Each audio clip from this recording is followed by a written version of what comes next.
On the 75th Martyrdom Day of Kumari Madhuti and Rupsri, the martyrs of the struggle for the end of monarchy and the abolition of the Titan system, the Martyr Day was observed with due respect in Padmaville and at the temporary martyr altar at the CPIM divisional office.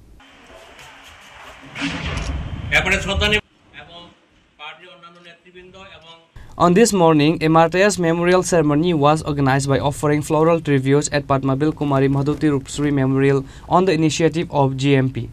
GMP leader Ranjit Debarma, CPIM Koi Subdivision Secretary Padakumar Debarma, along with family members of martyrs were present there. Everyone present paid tribute by garlanding the three heroes one by one. সবাইকে নমস্কার। আজকে আমাদের ঐতিহাসিক একটা সন্ধিক্ষণের দিন। 1949 সালের 28 March Bangla 14 চৈত্র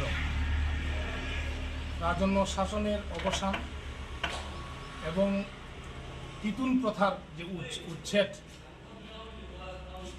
ত্রিপুরা উপজাতি গণমুক্তি পরিষদের আন্দোলনে সারা রাজ্যেই বিশেষ করে উপজাতি এলাকাতে একটা উত্তাল ছিল এবং পুলিশের জুলুম অতিরিক্ত তখন বিশেষ করে আগের যে রাজতন্ত্রে তাদের মূল যে অনৈতিক যে কাজ তার মধ্যে হচ্ছে তিতুন প্রথা।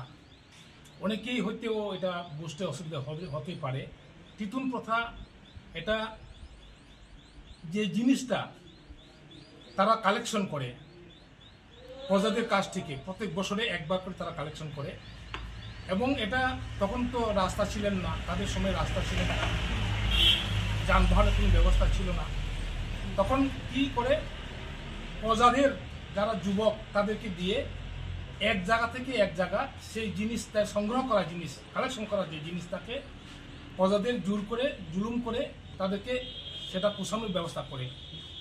বিশেষ করে তারা রাজার যে প্রজারা তাদের গ্রেন্ডিয়া বা পুলিশ এই সমস্ত যারা তাদের এই কাজগুলি তারা করে থাকে এবং এটা গণমুক্তি পরিষদ এটা প্রতিবাদ করেছিলেন যে এটা কখনো এটা সম্ভব না যে এত জিনিস এত কালেকশন জিনিস এটা এক পাড়া থেকে এক পাড়া করতে করতে আগরতলা তার রাজদরবারে নিয়ে যেতে হয়।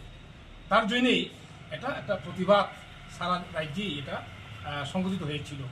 রিপোর্টে বিপ্লব ফংখোয়াই চিনি খরাং।